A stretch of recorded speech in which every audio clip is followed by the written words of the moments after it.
జనవరి 26 Raviteja birthday. మొన్న mass జాతర, నిన్న భర్త మహాశైలకు విజ్ఞప్తి చిత్రాలు విడుదల చేయడంతో పుట్టినరోజుకు ట్రీట్ ఉందనుకున్నారు.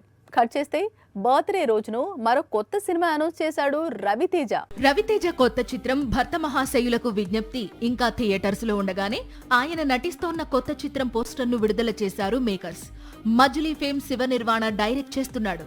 ఇరుముడి పేరుతో తెరకెక్కుతున్న ఈ చిత్రం పోస్టర్ చూస్తుంటే చాలా మంది మాలీవుడ్ బ్లాక్ బస్టర్ మాలికాపురం గుర్తుకు వస్తోంది అంటున్నారు. రవితేజ ఇరుముడి చిత్రం మాలీవుడ్ లో వచ్చిన మాలికాపురం చిత్రానికి రీమేక్ అని డౌట్స్ రేజ్ అవుతున్నాయి. అయితే ఇంతవరకు మేకర్స్ క్లారిటీ ఇవ్వలేదు. అయ్యప్ప స్వామిని దర్శించుకునేందుకు ఓ చిన్నారి చేసిన ప్రయత్నం నేపథ్యంలో ఈ చిత్రం తెరకెక్కి మాలీవుడ్ లో సంచలన విజయం సాధించింది. ఇప్పుడు ఇదే చిత్రాన్ని రవితేజ రీమేక్ చేస్తున్నాడా అనేది తెలియాల్సి ఉంది. భర్త మహాశయులకు విజ్ఞప్తి తరువాత రవితేజ నుంచి వస్తోన్న చిత్రం ఇరుముడి.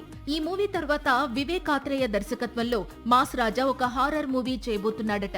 ఇది రవితేజ కెరీర్ లో 78వ చిత్రంగా సెట్స్ పైకి వెళ్లనుంది. గతంలో తాను తీసుకునే రెమ్యునరేషన్ లో సగానికి సగం తగ్గించి మాస్ రాజా ఇప్పుడు చిత్రాలు చేస్తున్నట్లు సమాచారం. వివేక్ ఆత్రేయ తరువాత mad director Kalyan Shankar, Vishwambhara director వశిష్ఠలతో కూడా రవితేజ కొత్త చిత్రాలు చేయబోతున్నాడు.